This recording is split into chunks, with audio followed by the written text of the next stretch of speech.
The best way to be capital efficient is not to have a choice. VCs say that you're forced to dance while the music is playing. What is your goal of S16 VC, say in 5 years? In 5 years, we just want to be one of the top 5 European funds. I think it's pretty boring, straightforward, very difficult. Welcome to YUVC. Today we're excited to have Aleks Shamis, managing partner at S16 VC, an early-stage VC fund backed by over 100 founders and operators. Aleks, a four-time product founder, is now building S16 with a bold aim to be among the top 5 European funds in 5 years. We'll cover scaling with capital efficiency, the journey of building a VC fund as a product, and Alex's contrarian views that differentiate his approach. This episode is rich with insights, so be sure to like and follow us for more. Let's get started. Here we go. So thank you again for joining me. Thanks for having me. What kind of a Sunday in the life of VC partner would be? Good question. Well, my Sunday is not a very typical Sunday for a VC or for anyone, I suppose, and goes back to the roots of S16. When we started S16, it was a part-time gig for all of us. It's a bunch of founders who decided to start investing together, and the only free time we had was Sunday. So people joke actually that S16 stands for Sunday 16, because we all committed time on Sundays. We only worked on Sundays. We organized most of the pitch calls on Sundays. Okay. And even though we now have a few partners and a whole team that works full-time, we still continue to hold most of our key strategic meetings and investment committees on Sundays. Mm-hmm. It's actually my favorite working day because you don't have that many calls, and this is the time to gather your thoughts, to reflect on the week, and to plan the next week and to think strategically. So I will regard you take it seriously to have this podcast with me on Sunday morning, right? Yeah, absolutely. You basically founded 3 successful or not companies. When Borzo was not called Borzo at the time, you basically grew it very capital efficiently, right? So I remember 2 figures, so $5 million in 10 countries. So what was really the old days of such a capital efficient company like? Old days of capital efficiency. The best way to be capital efficient is not to have a choice. Majority of companies starting 10 years ago outside of the United States didn't really have a choice but to be capital efficient because they just didn't have the same access to capital markets and investors and VCs and so on. So for us, that meant launching countries without offices, sometimes launching new markets without even legal entities to test demand. We always use the analogy of IKEA, which designs beautiful and at the same time cheap products by delegating a lot of the work to their consumers, to their customers, right? The work of delivering in many ways, the work of assembling the furniture, and so on. And so in the same fashion, we designed a product that allowed to outsource the SLA, which is service level agreement, to our customers. So kind of telling them, we are the cheapest service, but you sort of have to rely on multiple services.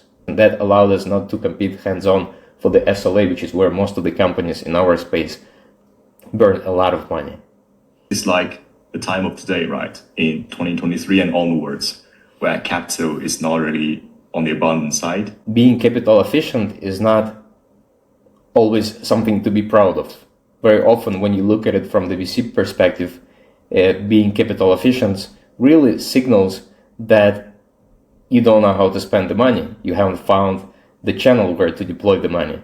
You are not really aspiring to be the market winner, right? And sometimes the market forces you not to be very capital efficient, right? There was a whole epoch of when you had to blitzscale, because everybody was blitzscaling. Everybody had finances. Like if you look at Uber, for example, as an example, yeah. It's not like they had a choice. It's not like the founder of Uber could say, you know what? I'm going to give up this business because it requires a lot of capital because my competitor raised a lot of capital. So I'm just going to give up because I don't want to run it in a non-capital efficient way, right? So you're kind of forced to play the game. And how VCs say that you're forced to dance while the music is playing. So yeah, I think being capital efficient, ultimately it's being as capital efficient as possible relative to your constraints, relative to your abilities, relative to market dynamics. And I would often pass on a company because they're too prudent, too timid, right? And not thinking big enough, not raising enough capital. Later on, have you seen some kind of equivalently capital efficient companies? It's always difficult to judge the capital efficiency of any business from the outside. There are so many critics of Uber. There are so many critics of WeWork, right? And on the surface, it looks like, yeah, these companies are burning too much, especially in the case of WeWork that ended up failing. But if it were different times, slightly maybe different interest rate, what if WeWork succeeded? The perception would have changed. So we have a lot of companies that are extremely capital efficient, but being on the inside, I understand that sometimes they get lucky and they find the product market fit, or they find the niche that does not require them to burn money. Sometimes they're being very prudent and smart and understand that now is not the time to deploy the money until you find the product market fit, the channel market fit. So there are cases, but it's not like I can just give an example and generalize. In fact, most things should not be generalized. I see. Nowadays, a lot of Chinese companies are going global as well, especially if they are operating in AI and SaaS space. And for them, it's actually go global or go die. And I guess for the precursor of Borzo at that time, it was also this kind of situation where it has to make a decision, right? At first place, you were actually the one who were against of it going global, right? What's really your biggest takeaway? Well, the biggest lesson for me is that, again, going global by itself is not something to be proud of. In fact, most companies can find a way to go global. It's not that difficult. And in fact, it can give you a lot of gains in the short term. But what matters is winning the long term, which also means preserving your leadership in your home market, right? So opening new markets is easy, winning is difficult.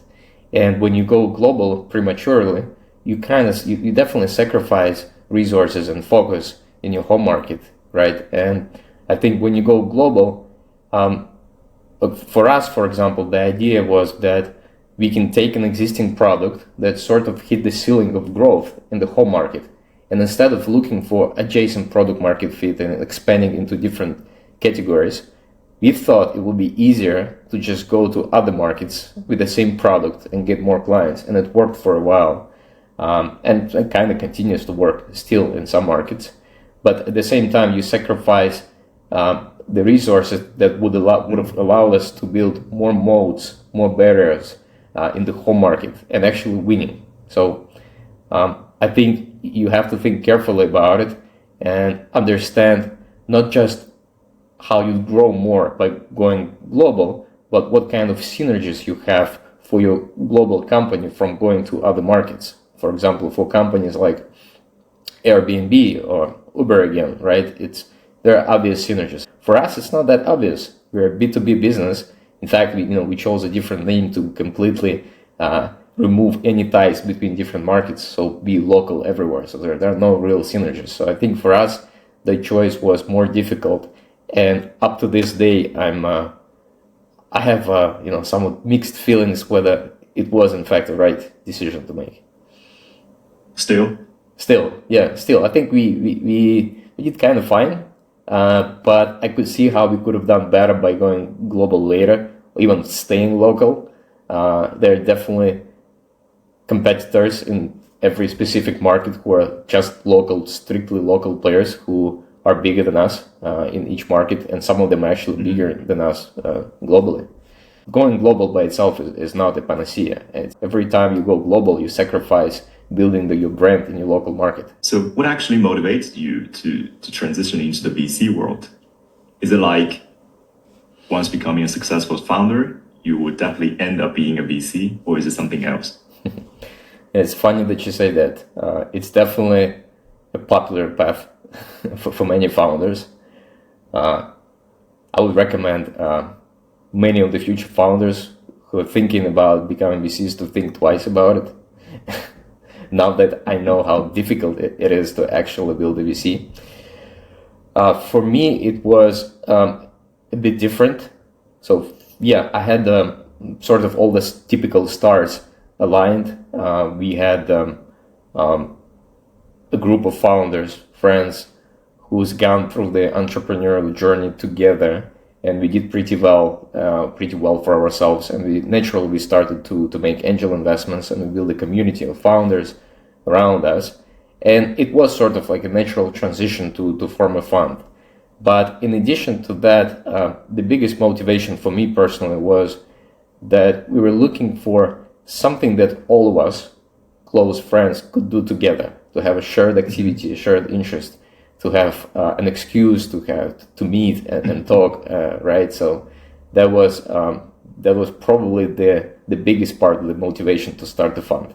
And when we started the fund, it was just a small, it was a formal fund, but it was like an angel collective of 8 friends investing their own money, and that's it. We did not expect it to become what it is today. Kind of an excuse to spend Sundays productively. Yeah. So when was VC forming into an official thing to you? Like, was it when you just started your first company, then you found VC an interesting world, or was it really later on? At some point, we decided to take external capital from people like us, other founders and operators, and that's when your responsibility and accountability really goes to a whole new level, right? Spending your own money, no matter how sensitive you are, it's still much easier than spending somebody else's money, especially if it's a group of people who are your close friends and people from your community. And that was one of the triggers. Another trigger was that as we started investing as a fund, we slowly developed a vision for the fund that I think we all fell in love with. We found a vision that went way beyond of just deploying capital, looking for opportunities, investing, and kind of just running this process over and over. We developed that vision. This is really an overused term right now, of building a fund as a product, something that could become a generational company. That was the moment when the realization came that we cannot continue to run it on Sundays as part-time. At the point, we had about 80 LPs in the fund, and also we don't want to give it up. So the choice was just like somebody had to start running it full-time. And so myself and my partner Oleg, we both transitioned into full-time roles. So far, have you been enjoying it? Yeah, a lot. I think it's definitely exceeding my expectations in terms of bringing the group of friends together. It also expanded this group dramatically, and I think I just reflected on this recently, that given everything that is happening in the world with the AI and accelerating progress pretty much in every dimension of life, it would have been really difficult for me to stay right now as an entrepreneur doing just one thing. I would have so much FOMO. So right now, at this time, being on the VC side feels like a gift and a privilege to be able to talk to founders from different sectors, different walks of life, and just keep learning and learning through conversations and through investments and through getting involved as a VC. Yeah, I'm very happy. Yeah. Yeah, I totally agree. So do you have such kind of I wouldn't say it's a role model, but like which VC really motivated you the most to get it started, and you're still kind of learning from him or her a lot? It's difficult to name one, and also, to be honest, there is like no one VC that I love as a whole, and I love bits and pieces from many different VCs, and especially more than firms from different personalities and different funds. I'll use Sequoia as a proxy for a set of funds like Sequoia, actually. So it's not just Sequoia, but for how they build their team, the quality of the entire team, and how they build and manage their brand, right? And how they make many of their decisions, and so on. But there are also absolutely no-name funds that have to hustle and play a whole different game. They're closer to us in where we are. I've spoken to over 100 funds asking very similar questions about how to build a successful fund, how to consistently make optimal decisions, how to repeatedly make great investments. And I've been, every fund would bring a different piece of wisdom into our puzzle. So, okay, I'll change the question a little bit. So whose X account do you follow most frequently? Maybe you can just name 5 to be fair. I just started using X, to be honest, Okay. of following anyone.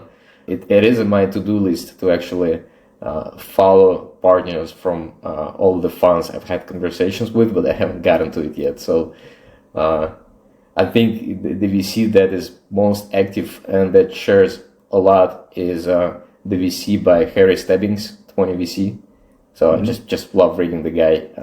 He shares thoughts very openly, very directly. Yeah. So yeah, I could name one at this point. Yeah, also a role model of myself as well. So in terms of decision making in investing in a company or not, so was that kind of company that the other partners of yours would mostly agreed on, but you actually were against it, but finally, it was to invest it, or vice versa.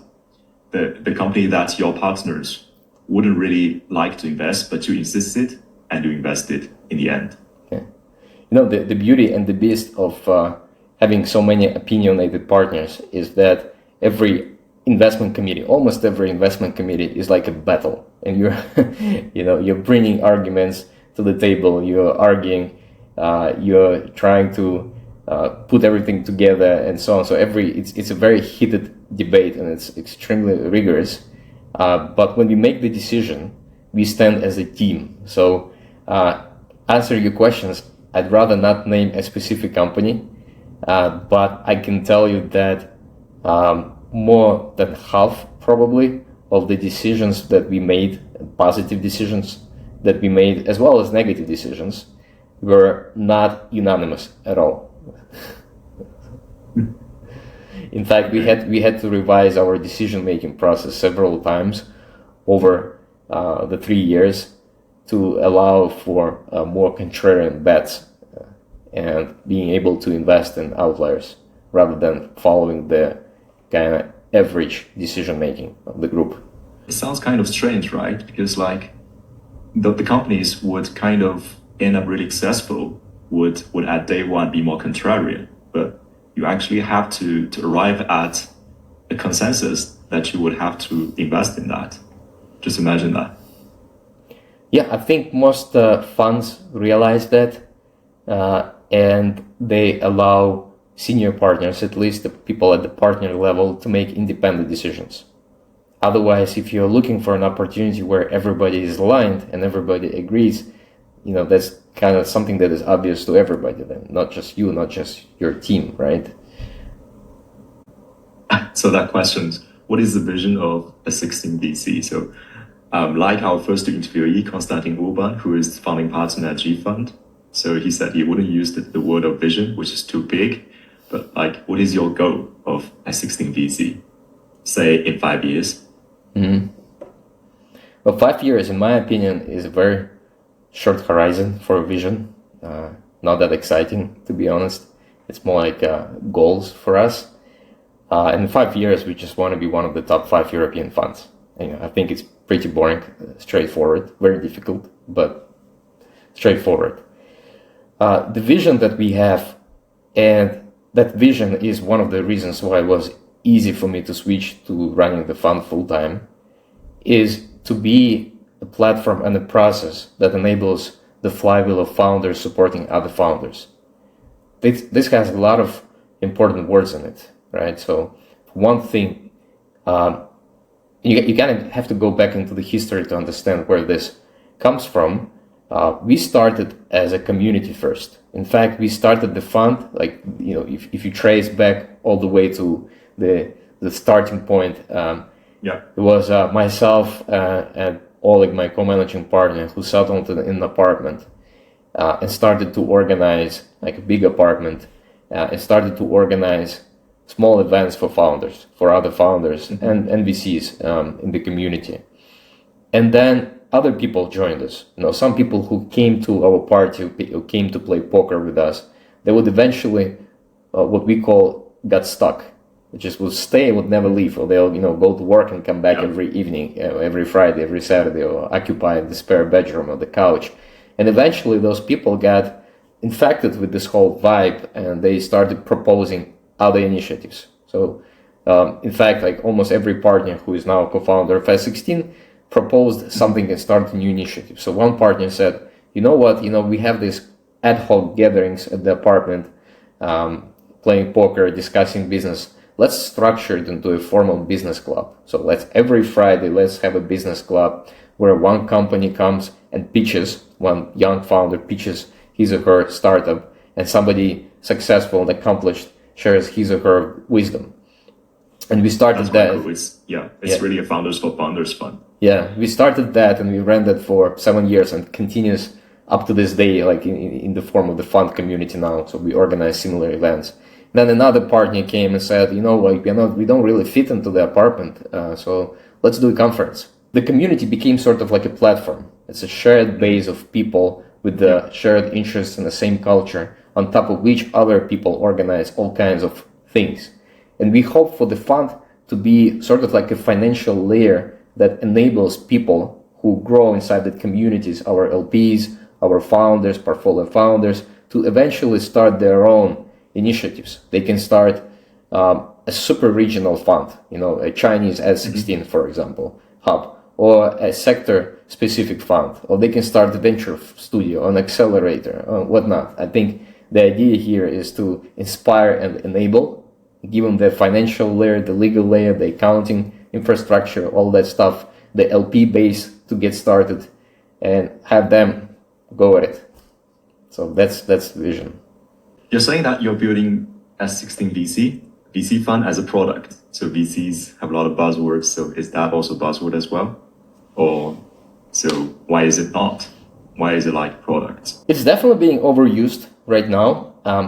And I think that maybe some people confuse running a fund as a product company with building a fund as a product.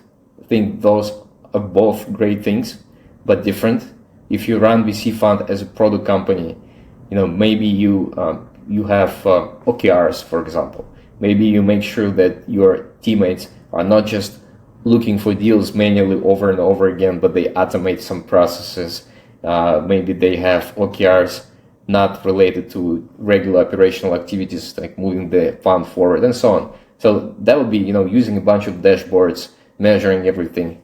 That would mean running a VC fund as a product company for me. And I think that's great. That's something that we do. And I think that's something that nowadays a lot of funds do. But building a fund as a product, for us, it means building a fund where everything works at scale, a fund that actually has modes, a fund that has a flywheel, that has users who go from onboarding to aha moment and to habit moment, right? And eventually it can become a generational company that can make repeatedly great investments without relying on any specific partner or any one person. Although VCs are saying that they are backing those who are disruptive, right? But the VC industry itself is still really not innovative or disruptive. And they are really, kind of traditional financial institution. So let's go to like the data stack part. So what kind of data stack would you use in your organization to make it more scalable, to make it more manageable, like a product? Mm-hmm. We approach it as a typical product company. I think lean, capital efficient, as we discussed. So we rely on a very simple stack that at this point allows for maximum flexibility to quickly run a lot of experiments. So for example, instead of using one of the usual suspects of the CRMs, like Affinity, for example, we rely on Airtable, because Airtable allows us to do anything and to build anything on top of it. Then we build custom AI scripts that we run that allow us to parse every email that we get and extract founder asks and log them into our CRM. AI that downloads decks, processes decks, summarizes decks, adds them to the CRM. So all the typical automations for the efficiency. We also use custom code to build a sort of like a social network on top of Telegram for our community, for our LPs, the social network where our LPs get to participate in our deal flow. They get to vote on the deals. They get to they can raise their hand and say that they know something about a deal or a founder and contribute to the decision-making process and join the calls with the founders and join the investment committee. So again, this is all custom built and it's very simple. It doesn't take a lot of. So I think the thing about VC is that you can do a lot with very little code. Most of the challenges are around designing the experiments and just understanding like how to improve your decision making and so on. Right? It's not about building a very complex product. So we use, just to summarize, we use Airtable for database, custom Python scripts for all AI stuff, Telegram for most of the informal communication. We use Software, our portfolio company, for both our front-facing website as well as an internal directory of all our LPs and of all of our portfolio founders where they can all browse the directory and find each other and reach out to each other. So that's the most of it. Cool. Right now, actually, I use Notion to host our website, but later on, as our data entries gets larger, I will switch to Airtable and Software as well. Yeah, I've already started to try that out. Yeah. So we use Notion for all of our knowledge base, OKRs, memos, notes from conversations, and hopefully we'll switch to AnyType once they release sharing. It's our portfolio company. So yeah, SaaS for VCs or data-driven VC, right? I've been following the guy, data-driven VC for a time right now. Maybe, he will be on our podcast next time. Yeah, me too. Incredible. A lot of incredible content. So as a product itself, as 16 VC, so what exactly does portfolio companies get from this product? Well, they get the money. and for many, it's the most important thing. Right in the beginning, you can make all kinds of promises, but in the beginning, it's money. But for many founders, especially like the types of companies we're trying to fund, money is not the most important of what they get. There are a couple of things. One is, and I think this is the most important one, is that we are building a community of founders inside the fund, and we have founders on both sides, on LP side and on the portfolio side. And unlike most funds, we don't enact a wall between our LPs and our portfolio founders, so everybody is connected, and we act as a platform and a process, trying to facilitate those connections in a decentralized fashion. So we are really hoping that at the end of the day, we stop being the bottleneck and everybody just talks to everybody. We hear from some founders, even before the fund, that there was a life before S16 and there is a life after S16. And the reason is because you get immersed in that community, and that community creates so many activities in a decentralized way. You get that life, and that life absorbs you, and you basically end up with a new life of being surrounded by completely like-minded people. I think this is the most differentiated thing that we offer. And to be honest, you don't actually have to raise from us to get into this life. But aside from that, we do a couple of more traditional things. We help founders fundraise the next round. This is one of the few things that we do high touch, which means one of the partners does it hands-on, strategizes about the fundraisings, gives feedback on the deck, makes connections, and so on. But a more important thing is I stole this term from Sequoia, but we act as an API, so we can do a lot of things for founders if they ask us for it, right? So we don't push any services on them. They have to ask us for help. And when they ask us for help, we have a saying internally that we treat every founder request as our own, which when you say this out loud, it changes the mindset of every team member of S16 completely. Because founders ask for a lot of things. And the typical process is that if you can help opportunistically, they ask you to introduce to someone, you're like, oh, I know this person, you introduce. If you can't, you just don't, somebody else will, right? For us, it doesn't work like this. We have AI logging every request in the CRM. We have the time of the request, the time of initial response, the time of resolution. And because we treat every founder request as our own, we don't give up until it's resolved. So literally, like, some requests, we just, keep hitting the wall for like weeks, trying to find a way to help the company. It's like feature requests uploaded by a user. Right? Yeah. So a cool story when one of the portfolio companies got their Twitter account blocked because they lost their phone number. And that was in the middle of chaos at Twitter, and support was not responding. And, we tried and they tried reaching out to all the VCs to help them find anyone. And like nobody could help. And they just didn't want to give up their Twitter account. And we had this request hanging and we kept hitting all the walls and calling all the people we know. We still couldn't find a way to unblock their account. So, but because we had this mindset, we kept gathering and brainstorming, and eventually one of the guys at S16 figured out that he can hire somebody on Upwork to actually go into the Twitter office and demand the account to get unblocked, and that escalated the ticket, and that got it unblocked in a matter of a few days. Yeah, I would say this kind of tiny things would really be what founders would appreciate. Yeah, our hope is that eventually. The way you think about the value add that we deliver to founders is we think similar to how autonomous cars are being developed with different levels of autonomy. So we have 3 levels of autonomy. The first level of autonomy, the most basic one, is when you invest in founders. On every deal, you have a deal captain, which is a partner who leads the deal. And then the portfolio founders, they reach out to the deal captain for any help, any assistance. So that's, and you help them, right? So that's level 1.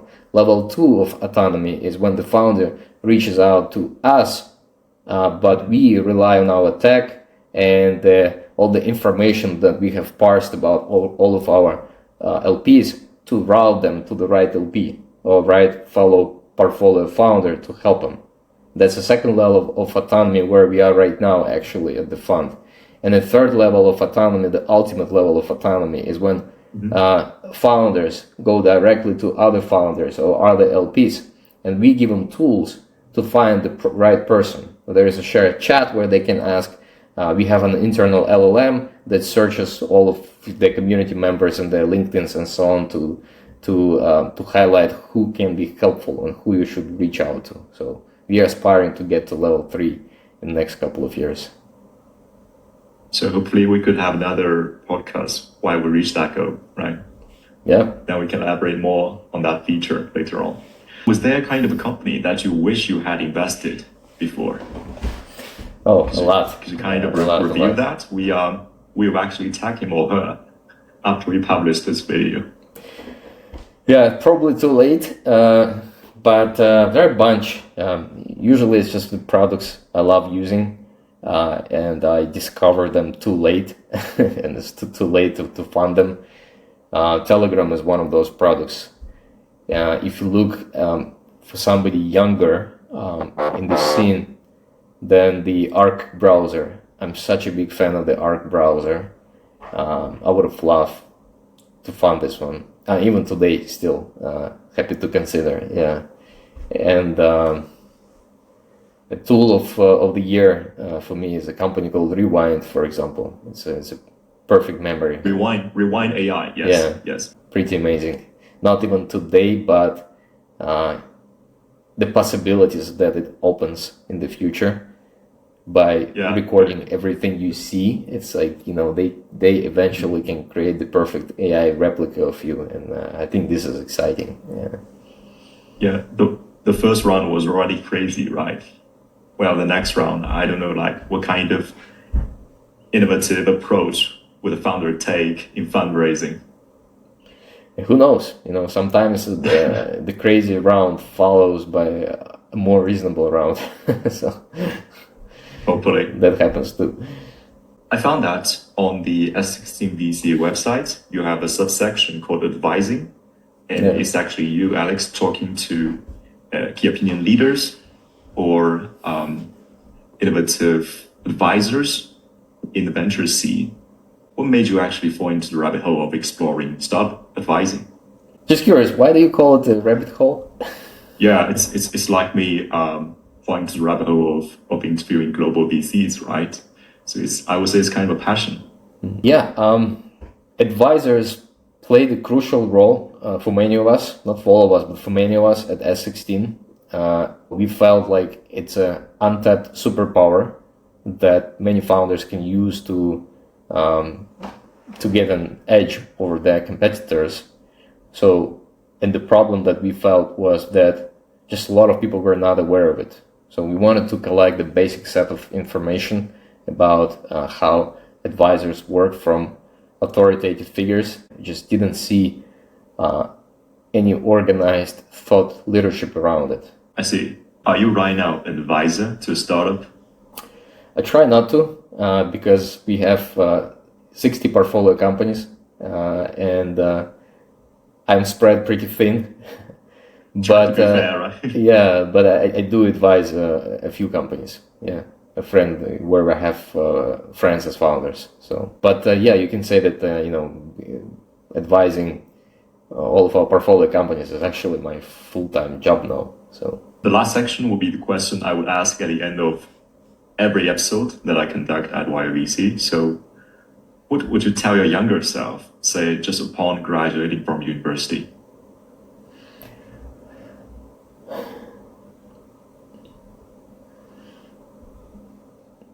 Well, I can tell you that I'm pretty happy with how my life turned out. So no like big learnings that I'd love to pass to younger self. There are plenty of mistakes made, companies failed and so on. But I think those were all experiences worth living through. So I would not want to just skip them because probably would have led to different decisions afterwards. But I would tell myself to start taking care of my health early. Most people on average get a credit line in health for, 40 years, 30 years. And then you have to repay the debt. So the sooner you start thinking about your health and actually get sleep instead of spending time and all-nighters with founders doing different stuff, right? I'll be honest, it's not because I worked all-nighters, it's because we stayed up talking about business, drinking when we were younger, playing FIFA on the PlayStation, whatnot, doing festivals more than we should have, and so on. Which is, I think, is an important part of life that definitely helps to build lifelong friendships, very close relationships. So it's not the only way, but it's one of the more proven ways, right? Yeah. So the second last question, what is the meaning of life to you? It's a good question. I don't think there is much meaning to life, to be honest. So, you're born, you live, you die, right? And there are a lot of terms used in conversations about the meaning of life that are a bit dangerous because everybody understands them differently. The easy answer would be to be happy, right? But then everybody understands happiness differently. So I think that, in the grand scheme of things, we are just like species, humans. Very basic goal in life and meaning in life is to enjoy life and to avoid pain, whatever that means, for people. I think that for me, the closest term to being happy is to be in a state of flow, right? And what that means for me is to be surrounded by people who are close to me, like just being around them, spending time around them, building businesses. I enjoy building businesses and helping people build businesses, since childhood. Basically, I definitely, get in a state of flow and I forget everything when I'm building something, playing sports. So simple things, right? But for somebody else, being in a state of flow, right, or enjoying life means taking care of the planet. for some unlucky people, that means doing something criminal, right? It really sucks if that's what brings you pleasure, right? So yeah, I don't think there's much meaning. You just kind of have to optimize for whatever drives you. Well, nice to learn from your perspective. So last question. So I talked to global VC partners in the States, in China, in Europe, by publishing good quality content and trying to publish at a high frequency. What kind of advice would you give us? Well, I think you're on the right track, to be honest. I'll give you an advice that I give to my close friends is to get yourself a mug and print on it that today is the best day of your life. Like, today is the best day of my life, and just have that mug every day and drink your morning coffee or tea from it. But aside from that, I think you're on the right track, and I typically tell people, and the way I try to teach my daughter, for example, is don't worry much about things you can control. Make sure that you do something to improve, some little things to improve on a daily basis. They compound, and they result in success, both in personal, professional lives. And just every day slightly better, stay happy, whatever that means to you. Thanks a lot. So did you have such kind of experience, like you cold email to a figure who was kind of really beyond you at that time, and you succeeded? A lot, actually. I mean, there was a time when cold emails were pretty much all I had. So I sent a lot of those, and I still do sometimes today. It's slightly easier because people tend to respond to me. Usually it's not an email, it's a LinkedIn message. But I'd say go for it. I mean, the worst thing you can do is do nothing, right? If you just try to reach out to people, somebody will definitely reply. I think I always had a decent reply rate. Just don't use, those automation tools that auto-generate messages, because people tend not to reply to those. But make it personal. Yeah. Maybe the worst consequences will be no reply, right? Yeah. So there's no harm. Okay. Yeah. Thank you very much, Aleks, for your time, for allowing me to steal 1 hour. Thank you very much. Yeah. Thanks for having me. You're doing something very original. So good luck to you.